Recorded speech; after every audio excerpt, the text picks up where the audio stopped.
Thank you for watching the channel. Alright, so I've been noticing a few things that at work I feel like need to be gone over. So for one thing, I don't want to make this a super long video. We're going to basically just kick it.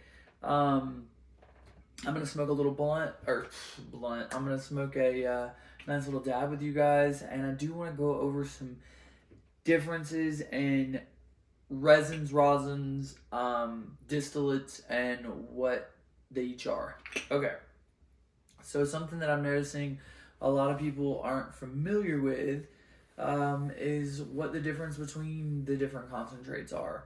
So just to give you a little rundown, and I don't want to go super scientific in anything in this video, but I do want to start with, for instance, like distillate.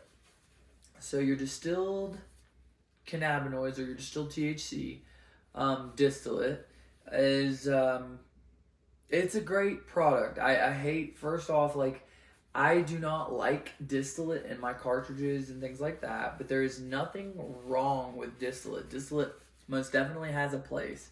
In fact, when making a lot of your edibles and things like that, your distillate is going to come in handy because, for instance, gummies, especially your smaller gummies or your chocolates or anything that you don't want to have a heavy cannabis flavor, that's where, you know, that's really where distillate shines, because where most of your concentrates, especially like RSO or things like that, the more full spectrums, are going to have a heavy cannabinoid taste, or taste like, you know, cannabis.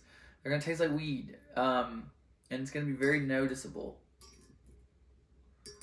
Let's see if we can pull that out and put that one in.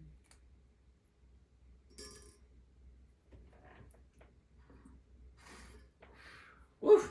Okay. But yeah, so it just really depends on what you're wanting out of the concentrate. Because the thing is, I notice, like, for instance, if you're making edibles, it really depends on, do you want more medicinal uses, or do you want more, are you just getting high? Also, do you care about the flavor? Like, as far as, do you, if tasting the cannabis is a complete no bueno, no go, then I would suggest, you know, try something with, you know, a distillate concentrate. But anyhow, so what I wanted to do is break down, though, what distillate is, as far as, okay, so when they extract, when you see resin, think resin with the R-E. When they extract cannabis, or when they extract cannabinoids or the actual concentrate from cannabis, they're looking for the cannabinoids as well as the flavor, so terpenes and flavonoids. They're looking for all those things to produce a really good, high quality, full flavored product, right? So, but the issue is, say you're growing some weed and you end up trimming down all of your buds and you have a whole bunch of trim left over with good medicine. There's good trichomes in that trim, but it may not be the prettiest looking trim. So what they can do is they can use some form of hydrocarbon, and they can actually extract the cannabis or the medicine from the cannabis, and usually that's found in the trichomes. Most of the terpenes and the active ingredients that you're looking for is going to be found in the trichomes. So they can use some form of hydrocarbon and extract that trichomes, concentrate it into a resin. But then the problem is that resin may not always be the most appeasing and the most appetizing, you know, like, you may not want to smoke it after it's extracted. It could be very low quality looking. But there are good cannabinoids, there's good THC inside that. So they'll put it through a distillation process, run it through a short path distillation, and therefore out the other side comes distillate. It's much cleaner because all the things other than THC has been removed. It is distilled down until it's just pure THC. So now, the thing about that is you can use it then at that point, especially because once it's been distilled, it's usually been decarboxylated, And so therefore you're able to use it for, edibles, chocolates, all sorts of things. You can add terpenes and put it inside of vape pens. There's just endless uses for distillate. Now, having said that though, distillate is, a purified resin or distilled resin. So a lot of times the actual resin that they make distillate from is not the highest of quality. So then I would say your next step up from distillate would just be your cured resins. Your cured resins that are going to be good enough.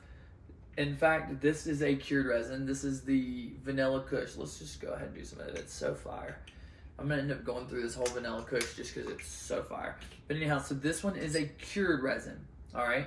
And so now the difference between your cured and your live resin is that cured resin is just that. It's harvested, it's dried, excuse me, by the way, and it's cured just normal. You're going to chop it down, you're going to dry it, you're going to cure it, you're going to do the full thing, and then you're going to extract it.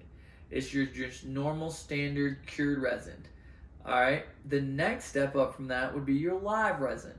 And so what they do is the second that plant is ready for harvest, instead of chopping it and hanging it upside down and beginning the full process, what they'll do is they'll chop it and then they'll immediately freeze that plant.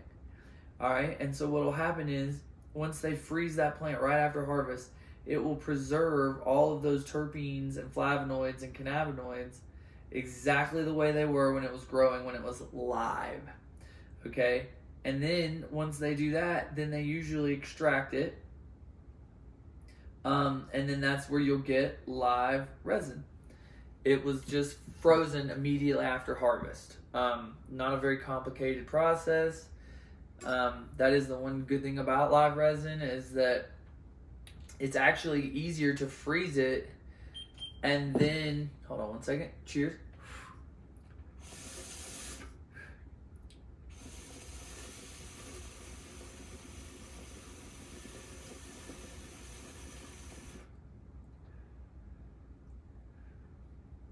So tasty.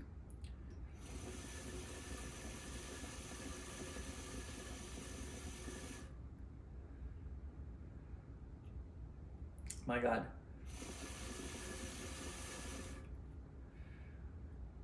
That Vanilla Kush is just so damn good.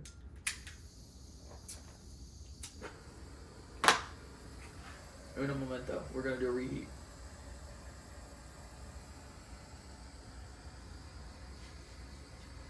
So anyhow, well, hold on, let me finish eating this real quick.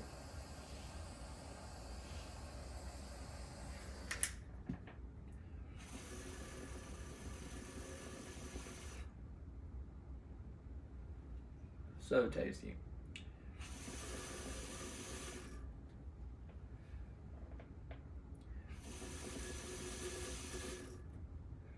Love the new blender too. That campfire quartz is fire. So anyhow, so the main thing is with the live resin, it's going to be frozen right after harvest, and then it's going to be processed, and so therefore it's going to retain a lot more of those terpenes and flavonoids, and a lot more of the essence of the plant when it was live. Now, flavor in live resin is going to be much more pronounced. Just because again you're freezing it, you're just preserving a lot of those terpenes that would normally be lost during the gas off process for while it's drying. Now, so that's live resin. Okay. Next, I would say your next step up from live resin, as far as we would probably be looking at live diamonds. And the only reason I say that is truly what makes something live to me is freezing it for the terpenes, and with the diamonds, you're growing them in the resin, but then after you grow them, I don't know if I would really call them live, because live is, referencing the terpenes. But anyway, the next step up would be the diamonds that you can grow in the live resin. You grow the diamonds and, but anyway, so I would say live diamonds, or maybe just diamonds, then maybe live resin, somewhere between there. But then the next step up is going to be rosin. Okay, and now here's the way I like to remember it. when you see resin, think R-E, resin with the E.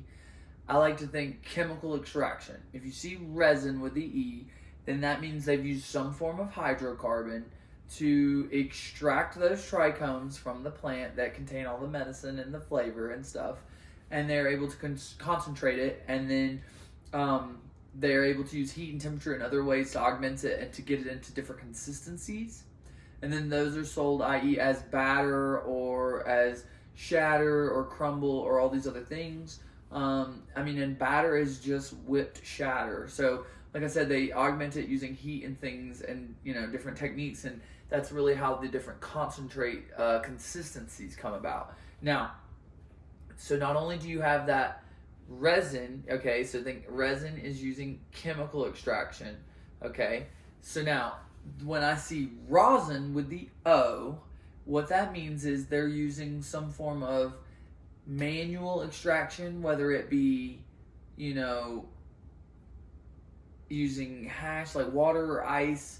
It's all solventlessly made, solventless extraction. So they usually use a rosin press, which is like 2 plates that have been heated to the exact right temperature, and then they put the medicine between it and they squish out the medicine. Now there's a step that you can do to kind of purify the rosin even further, and instead of just putting the direct flour into the press and pressing it out and making flour rosin, you can actually wash that flour first and make hash, then take the hash and you can press it in a rosin press and make hash rosin. So just think, when you see rosin with the O, rosin O, think no chemicals. It's going to get so much more complex. I'm sure there's, dry sift, rosin, there's so many different things. And then you can get hash making. It's just so complicated. But like I said, the main thing I wanted you to get to is that rosin with the O is your chemical less, your solvent less, your no chemicals. Your O, rosin with the O, is no chemicals. Just think that in your head.